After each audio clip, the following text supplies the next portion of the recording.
this podcast or a vodcast, whatever you want to call it.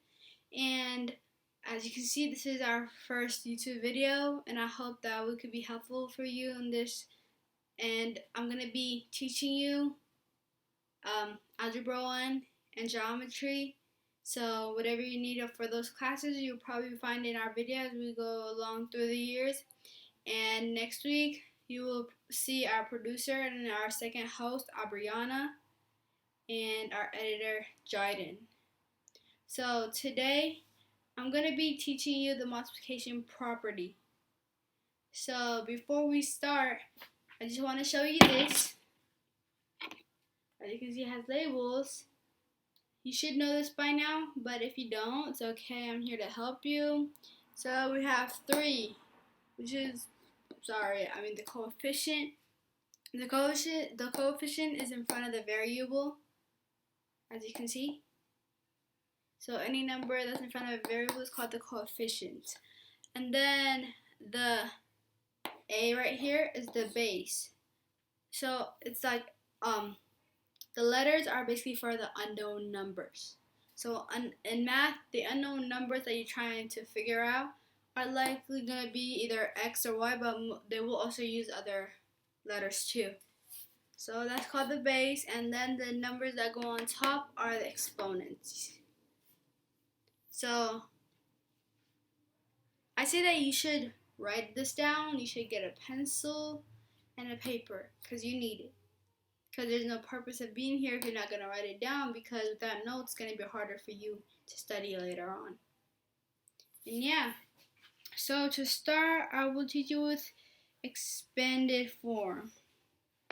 So this is just a review, so you should probably know what expanded form is, but the expanded form is basically, let's say you have 3 to the power of 2. The expanded form is when you write it out like this, 3 times 3, which means you're basically you're multiplying 3 as much as your exponent says right here. So since it says 2, you're multiplying 3 times 3 times 3. And yeah, I made a mistake saying 3 times 2, which means there's actually times where people make a lot of mistakes with that, which is people think when they see it next to each other, even though it's in the corner, just because it's next to each other, we sometimes might assume that it's a multiplication between both of them. So just remember, if it's a small number in the top corner, then it's an exponent. And that you should not multiply it together. You should multiply your coefficient as much as the exponent says, like this. So that's the expanded form. I'll give you another one. 2 to the power of 3. So if you said 2 times 2 times 2, then you are right. And if you said 2 times 3, then pay attention. Because again, when it says 2 to the power of 3, it does not mean that you're going to multiply 2 times 3. It means that you're going to repeat 2 as much as, like, 3 times, basically. And there's one thing you should know when it comes to exponents too, which is the raising of the 0. So when you have 4 to the power of 0, the answer is always going to be 1. It doesn't matter how big the coefficient is. If the exponent is 0, it's always 1. Just 1. It's really that simple. So basically any number that has an exponent of 0 is just 1. So you shouldn't have to worry about doing equations and stuff for that. And mixing it up. So mixing it up is basically like 4 times 4 to the power of 3. So the way I should do for the expanded form, so you see there's 3 4s, right? 4 times 4 times 4, that's 3, and then times 4 for this one. So basically we wrote 3 4s because it says 4 to the power of 3 right here.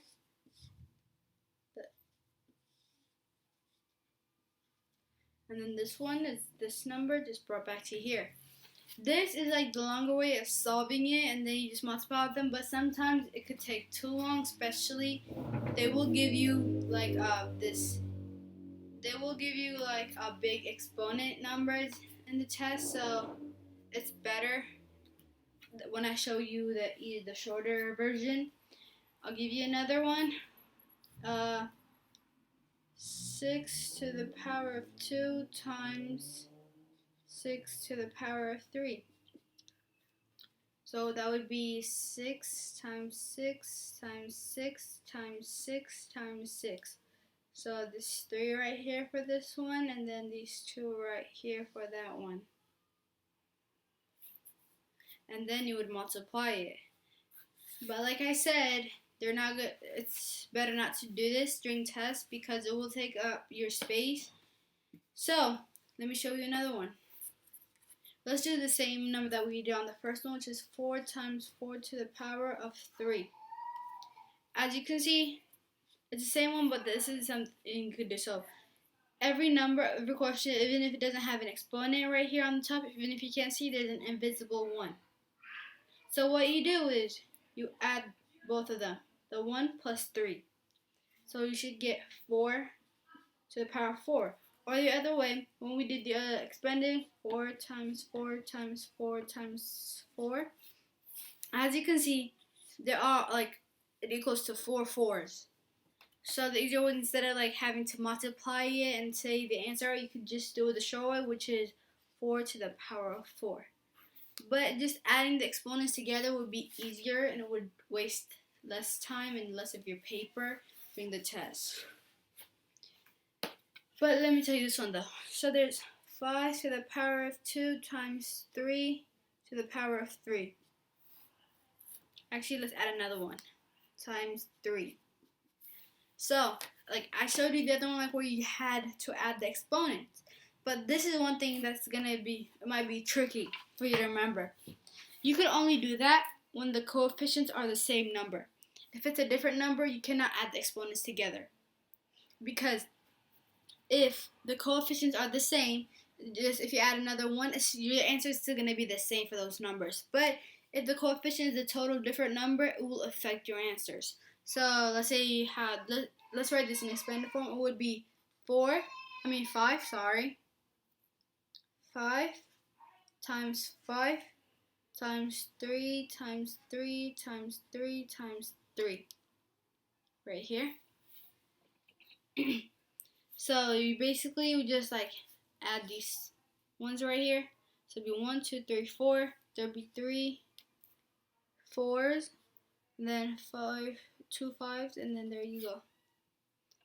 And then there you go. That's your answer. But remember, unless the coefficients are the same, you should not add the exponents together. It will affect your answers. And the same thing with variables. So when we do variables, it's not hard. Well, variables are basically the unknown number. So let's say k times k to the power of 2. So let me tell you something about these. You might think, how about if they're two different numbers? Because they're the unknown number. But in math, the thing is, when they're trying to solve for the, like when they get the same answer, they will use the same variable on this one equation. But if it's j times k, then that means the j is a total different number than k. But if it's k times k, which it means that they're the same number. So whatever answer you get for k is going to be for both of them. So you would write it as expanded form, which would be k times k times k, and when you would get k to the power of 3. And then if you do the invisible 1 plus 2, you'd still get k3.